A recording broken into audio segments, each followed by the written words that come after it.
How do you build a relationship with the Quran in the month of Ramadan and then maintain it throughout the year? It's very common that after hearing a reminder or seeing someone else who has a wonderful relationship with the Quran, that we might feel motivated to also establish and develop a relationship with the Quran as well.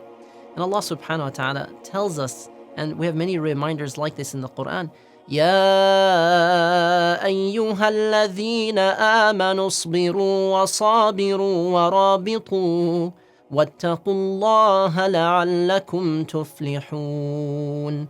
O you who have believed, persevere and endure and remain stationed and fear Allah subhanahu wa ta'ala, the boundaries of Allah, so that you may be successful. You have to persevere. وَالَّذِينَ جَاهَدُوا فِينَا لَنَهْدِيَنَّهُمْ سُبُلَنَا. Those who strive in our path, we will guide them along the path of truth and reinforce them. Allah commands us to persevere and endure because it's a key to success in everything. The Prophet ﷺ told us that no one has been given anything greater than perseverance and patience. So how do we have and establish an enduring relationship with the Quran? We know we want to connect and build that relationship, but we don't know where to start. For example, someone might ask, do I read the translation every single day? Or do I start reading and studying Quranic Arabic? Do you start working on your reading fluency, your pronunciation? Sometimes we're so motivated that we may try to work on all these examples at the same time, all these pathways, that we feel overwhelmed and then we might give up. There's a beautiful story about an elderly Palestinian woman. She did not know how to read, but she decided at the age of 80, when her husband had passed away, may Allah have mercy on him, that she wanted to learn how to read and even memorize the Quran. She attended first and second grade as a child, and so she therefore spent a few years learning tajweed and the very basic reading proficiency. But when she finished the memorization of the Quran 6 years later, she describes that she felt the day she finished her memorization was the day she felt like a complete human being. It's a very interesting expression. She explained that she didn't feel that all of the years she had lived were complete, and it was as though when she finished memorizing the Quran, she was born anew. Her advice is to never give up hope in the mercy of Allah subhanahu wa ta'ala and the possibility for you to get closer to the Quran and to change as a human being.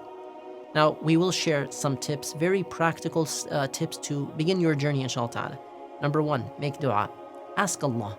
If you want to develop a relationship with the Book of Allah, you must be a person of dua. You must be asking Allah for assistance. And we cannot expect to develop a relationship with the words of Allah subhanahu wa ta'ala without seeking the help of Allah. Number two, determine your goals. When you're trying to determine where to start in your journey with the Quran, you need to identify certain things. You need to identify your goals and the motivation behind every single one of these goals. So it helps to write out what your goals are and to specify them, and start with your final goal in mind, the goal of Jannah, and then go back. What's your goal until your last breath? And why do you want to have accomplished this goal? What do you want with the Quran? What do you envision of the future in your life as your relationship with the Quran before you pass away? And write out why this is your goal. Knowing your why, as we have stated before, it's extremely helpful and it's important, and it establishes your sincerity. And that could be your anchor when things get tough, when you start to struggle in your journey with the Quran. Number three, find a teacher. Now, of course, it's not necessary that every single person has a teacher in order to learn the Quran. It's not conditional. But when you do have a teacher, a qualified teacher, someone who actually knows how to recite, and they teach you, or someone who will help you with memorization, this will help you like nothing else.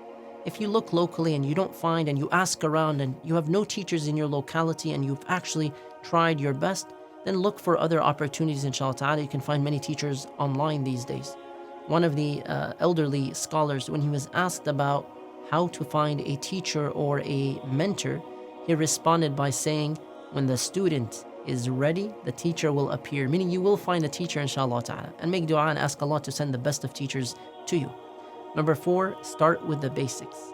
The best way to learn a topic is to make sure the basics are mastered before you move on to what is considered more advanced. Sometimes this requires humility. You may be asked by a teacher, for example, to start with, alif, ba, ta, start with your basic letters, and you're trying to work on your pronunciation. You may be joining a class that sometimes have younger students within these classes.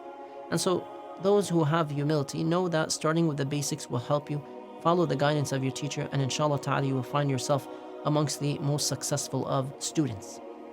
Number 5 of 7, develop a daily habit. Imam Ahmad rahimahullah reported that Uthman bin Affan radiyallahu anhu said, I do not like for any day or night to pass by me without me looking in the book of Allah subhanahu wa ta'ala, referring to the Mus'haf.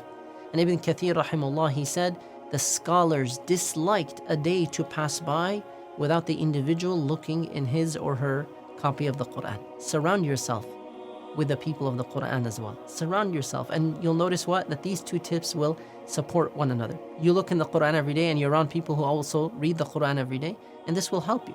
So with this particular tip, you realize very quickly how your environment will impact you.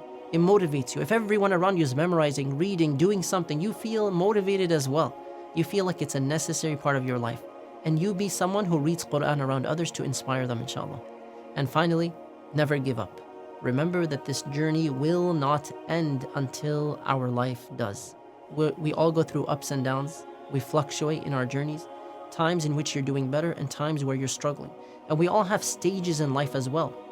Sometimes in life you have more time, more flexibility. And other times you may be married or you may have children. So you cannot compare that stage to a previous stage of life.